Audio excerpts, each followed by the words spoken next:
Oi gente, eu sou o Capo, esse é o Vamos Falar e estamos aqui para mais um vídeo. E esse vídeo eu resolvi falar um pouquinho sobre como a gente se comporta na internet, sobre influência digital e sobre outras coisinhas ligadas ao meio da internet. Vamos lá!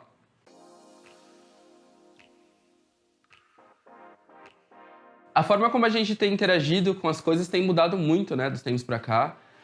A gente começou inicialmente na internet com um processo de descoberta muito forte. Para quem não lembra, né, a internet passou pelo processo de internet de escada, todo aquele rolê que a gente sabe de antiguidade, e a gente entrou no intuito de desbravar mesmo o que a internet tinha a oferecer.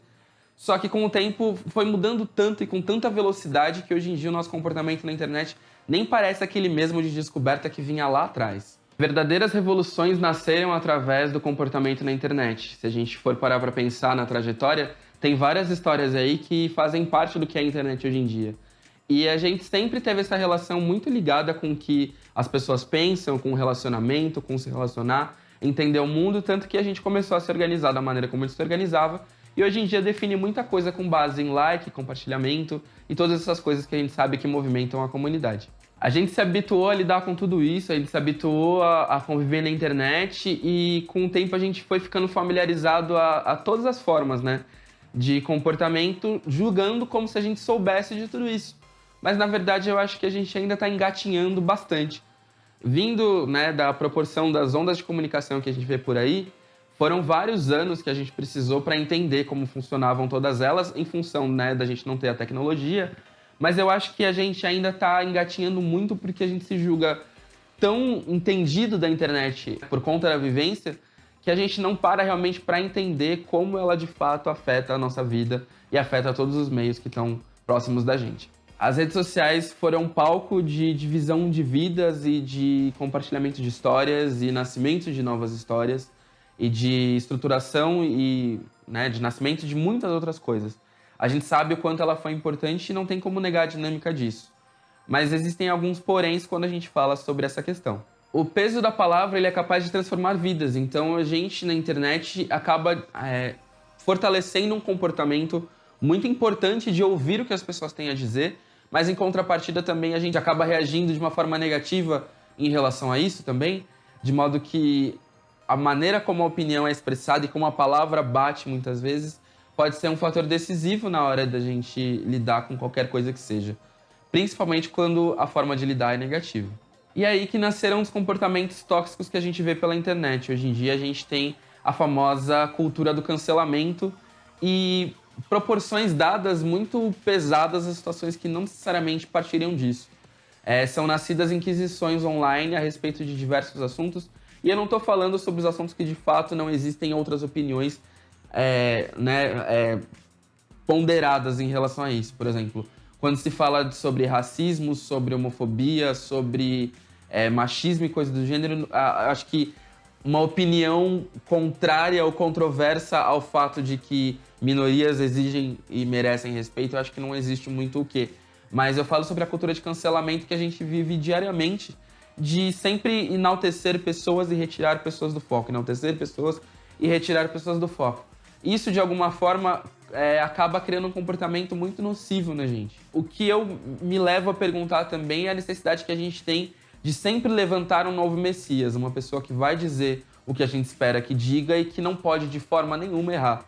Se a gente se remeter à grande fanfic aí, né, do mundo chamado Bíblia Sagrada, se a gente se remeter a isso, a gente sabe muito bem o que acontece com esses Messias que têm mensagens a passar. Eu acho que é justamente esse tipo de comportamento em rede social que a gente tem que tomar um pouco de cuidado, de forma que a cultura de cancelamento ela pode acabar levando a casos muito extremos. E se a gente tem dúvida de como as coisas podem acontecer, embora seja extremamente distópico, né, em alguns aspectos e um pouco ainda distante da realidade, por isso a distopia, né, vale frisar, mas Black Mirror, aquela série da Netflix, ela fala justamente sobre o comportamento online que a gente tem e como as coisas vão derivando disso. São inúmeros episódios referenciados aí que falam sobre isso. A gente tem aquele episódio famoso sobre a questão dos likes e de como o ranking acontece com as pessoas, que pode ser visto aqui, a fotinho dele. A gente tem aquele episódio também sobre a questão das abelhas mecânicas, que também tem uma fotinho dele ao lado. E com certeza existem outros episódios que também dialogam sobre a questão de como a gente se comporta, né, dentro da comunidade online. A gente esquece que o que a gente coloca aqui muitas vezes fica cravado para sempre. E quando eu digo para sempre, é para sempre mesmo. A internet vira um grande banco de dados que as pessoas podem consumir o que quiser. Elas podem adquirir informações sobre absolutamente tudo. Então, assim, não é mais um processo fechado como a gente pensava que era. E a repercussão dessas coisas acaba sendo muito mais distante do que a gente imagina. Um outro ponto também que as redes sociais vêm fomentando através desse tipo de comportamento é o surgimento de novas doenças psicológicas. Hoje em dia a gente tem vários casos de ansiedade ligados justamente à maneira como a gente se comporta nas redes sociais. Acaba sendo uma coisa extremamente nociva para quem sofre de ansiedade ter que lidar com a internet em muitos momentos. Seja na hora de responder WhatsApp, seja na hora de responder interações em redes sociais, ou até mesmo a contabilização de likes e de aceitação em rede social. Tudo isso tem fomentado uma cultura muito ansiosa nas pessoas, onde os níveis de medida acabam sendo muito confundidos em função da gente se pautar muito na maneira como vive em rede social. E até mesmo temáticas já conhecidas como o Fear of Missing Out também acabam falando muito sobre ansiedade e sobre a forma como a gente se comporta, né? Justamente para a gente querer fazer parte de tantas coisas, o Fear of Missing Out, que, né, é o medo de perder as coisas, de perder os momentos, acaba sendo um ponto muito importante na internet. E irônico eu estar falando sobre comportamento de internet, sobre essas coisas dentro da internet, através de uma plataforma que também dialoga com isso de diversas formas, mas eu acho que é importante que a gente tenha conhecimento de que o que a gente faz dita muito sobre quem a gente é. E a maneira como a gente constrói essa narrativa também vai ditar para as gerações futuras. A gente hoje em dia tem um comportamento muito complicado com tecnologia. Por estar crescendo e desenvolvendo junto com ela, a gente não tem plena noção da capacidade dela, mas sem entender principalmente o quanto ela pode ser prejudicial para a nossa saúde se a gente não prestar atenção. De que forma que a gente está criando conexões e de que forma a gente está se abrindo para as pessoas que inspiram a gente? O que a gente está consumindo de verdade, aonde a gente está chegando, com quem a gente quer falar, são coisas que são importantes para a gente perceber na hora de se comportar dentro da internet. Porque isso também vai garantir a saúde que a gente busca, sabe? A internet ela foi feita para ser um ambiente saudável, para a gente ter diálogos legais, para a gente consumir coisas interessantes e, através disso, começar a criar as nossas conexões. E se de alguma forma a internet não está cumprindo esse propósito, né? Se a gente está vendo isso de uma maneira diferente do que deveria ser, como a gente faz para se ater ao caminho que a gente deveria estar seguindo e começar a ter uma tendência mais positiva na internet? A maneira como a gente se relaciona, ela precisa acontecer de modo que o residual disso não seja ansiedade, de modo que a gente não se veja preso a isso de uma forma tão mecânica e que a gente não passe a editar o nosso comportamento pautado em coisas tão pequenas quanto o like.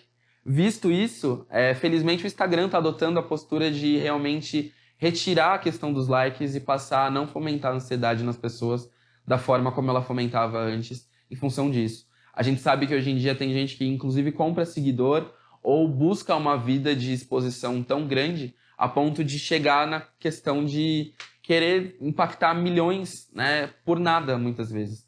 Se expondo na internet de uma forma desagradável para a própria pessoa, para a saúde da pessoa, para ganhar público. E não é bem esse o tipo de comportamento que a gente espera, né? É justamente por isso que é importante redes como o Instagram, que estão fazendo isso, modificarem sua estrutura, porque isso dita muito.